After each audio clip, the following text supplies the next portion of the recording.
pada saat saya baru mulai menjadi dokter yang menangani diabetes, terus saya takut kalau pasien itu hiperglikemi atau gula darahnya tinggi. Saya kan menakut-nakuti atau akan terus terang sih, sebenarnya bukan nakut-nakutin, tapi benar-benar takut sih sebetulnya harusnya. Yaitu takut nanti kena komplikasi jantung, komplikasi mata, komplikasi otak, komplikasi saraf tepi, komplikasi ginjal, dan semuanya. Tetapi dengan semakin lama di bidang diabetes, itu saya sekarang lebih takut terhadap hipoglikemi. Jadi hipoglikemi itu komplikasinya bisa langsung, misalnya dibayar kontak, pasiennya langsung drop, bisa bawa rumah sakit, bisa langsung aritmia, bahkan yang berat bisa sampai meninggal. Dan itu benar-benar pernah saya ngelihat pasien, kebetulan untungnya bukan pasien saya, tapi ya tetap bukan hal yang beruntung gitu, bahwa pasiennya akhirnya meninggal karena gula darahnya waktu itu kalau nggak salah kurang dari 15. Nah, jadi ketakutan terhadap hipo itu sekarang lebih dominan kalau menurut saya, baik di dokternya maupun di pasiennya, di keluarganya, di lingkungannya, di lingkungan kerja juga. Kan kebayang ya teman-teman kalau lagi ada misalnya Anita gitu, lagi kerja di kantor tiba-tiba kejang karena hipoglikemi. Yang takut bukan cuma Anita dan suaminya, yang takut rekan sekerjanya juga. Kalau besok-besok begitu lagi hipoglikemi gimana? Nah, hipoglikemi itu ada yang bahaya, yaitu yang perlu diwaspadai. Satu, hipoglikemi waktu malam hari. Kedua, atau malam waktu saat tidur deh. Ada yang memang tidurnya bisanya pagi atau siang baru tidur. Kemudian dua, hipoglikemi yang tidak disadari. Pada beberapa orang tertentu, khususnya diabetes tipe 1 yang udah lama ya, atau diabetes tipe 2 yang udah lama juga yang komplikasi susunan saraf otonom terganggu, sehingga tidak menyadari lagi kalau ada hipoglikemi, gula darah yang rendah itu. Yang ketiga adalah hipoglikemi yang berat. Misalnya nyuntik insulin kebanyakan, ditambah olahraga, ditambah makannya kurang, dan seterusnya. Ditambah hal-hal lain. Nah, itu bisa menyebabkan hipoglikemi berat yang tadi saya bilang bisa sampai kejang, bahkan ada kasus-kasus yang sampai mematikan. Atau malah bisa mematikan orang lain. Kalau misalnya pilot gitu, misalnya, tiba-tiba hipoglikemi, nggak kebayang kan kalau ada co-pilotnya, kalau co-pilotnya lagi tidur, gimana? Misalnya gitu. Nah, itu akan berusaha untuk dideteksi oleh alat continuous glucose monitoring, karena dia mendeteksi setiap 5 menit gitu ya, Dokter Bella ya. Nah, setiap 5 menit, walaupun nggak persis tiap saat, tapi tiap 5 menit itu udah cukup baik. Setiap 5 menit dia deteksi, dan selain daripada dia bisa mendeteksi hipoglikemi yang tidak disadari atau tidak diketahui oleh pasien maupun keluarganya karena lagi tidur tadi, dia bisa pada saat pasien itu sedang, pada saat people with diabetes itu sedang sadar, dia bisa melihat respons atau pengaruh daripada faktor eksternal maupun internal. Faktor eksternal misalnya gini, Anita bangun pagi, lihat alatnya, misalnya, sorry ini saya contohin, lihat alatnya nih, Anita di ini misalnya gitu. Oh, sekian katanya gitu. Kemudian habis itu apa yang dilakukan kita habis makan, habis bangun tidur, ya mandi, gosok gigi, habis itu makan biasanya ya, kecuali lagi puasa. Makan pagi. Habis makan pagi dia bisa cek lagi. Oh, sejam setelah makan pagi gulanya sekian. 2 jam setelah makan pagi gulanya sekian. Atau kalau mau tiap setengah jam dicek juga boleh, nggak apa-apa sih. Kemudian efek dari aktivitas.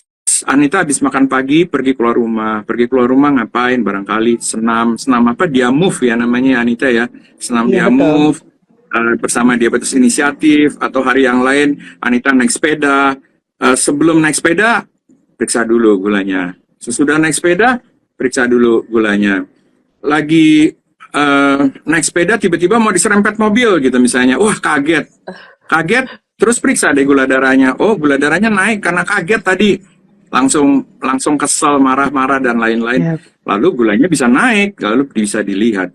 Kemudian efek obat, kalau seandainya yang pakai obat tablet itu bisa lihat setelah minum obat 1 jam, 6 jam, 12 jam dan seterusnya. Kalau yang pakai insulin bisa langsung lihat efek setelah mungkin 15 menit setelah nyuntik, 1 jam setelah nyuntik, 2 jam setelah nyuntik, 4 jam setelah nyuntik.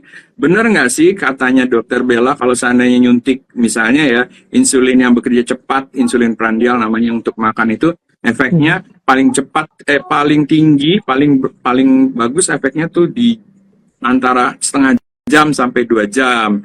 Kemudian efeknya itu akan hilang setelah 4 jam. Benar nggak? Nggak selalu benar, karena setiap orang beda-beda dengan hasil-hasil penelitian. Makanya kita mulai menuju ke namanya personalized. Efek satu orang dan orang lain beda. Tidak, Anita disuntik 5 unit aja hari ini, dengan disuntik 5 unit besok, hari, jam yang sama, makanya sama-sama nih, sama-sama nasi uduk misalnya gitu, sama-sama 10 sendok gitu. Efeknya bisa beda-beda. Nah, itu personalized, efek daripada obat. Lalu dampaknya adalah setelah mengetahui itu semua, seseorang itu akan menjadi apa? Menjadi aware, self-awareness-nya tinggi. Jadi Anita self-awareness-nya pasti lebih tinggi karena dia udah pakai alat ini. Gimana kalau mau pakai alat glukometer aja? Bisa. Tapi siapa ya yang bersedia setiap setengah jam ditusuk-tusuk ya, kecuali lagi dalam penelitian gitu. Betul. Kemudian efek self-awareness itu meningkat ke efek learning. Jadi belajar dari situ. Anita jadi belajar. Oh, kalau saya makan nasi uduk 10 sendok, itu hasilnya gula darah saya naik dari 100 jadi 200 misalnya. Oh iya, besok-besok saya makan nasi uduknya 5 sendok aja misalnya. 5 sendok aja apakah naik dari 100 jadi 150? Belum tentu.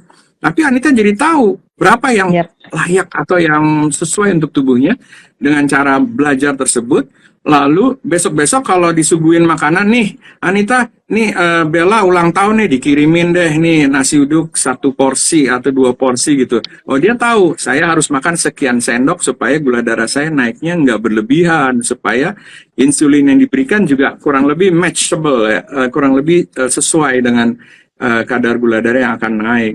Lalu setelah itu bisa juga buat self awareness itu nanti buat Anita melakukan perubahan lifestyle.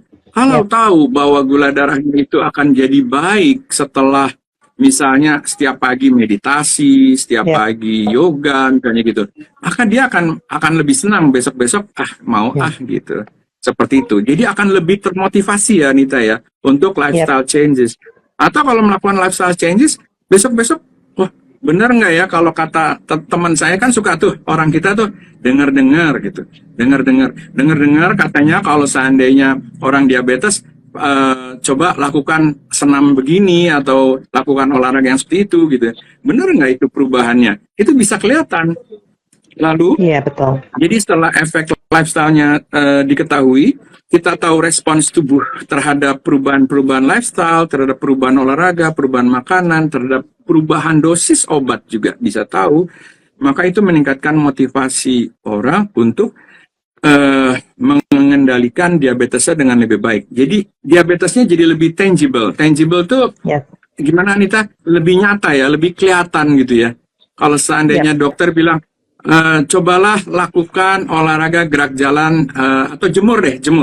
Jemurlah tubuh Anda 30 menit setiap 2 hari misalnya gitu ya.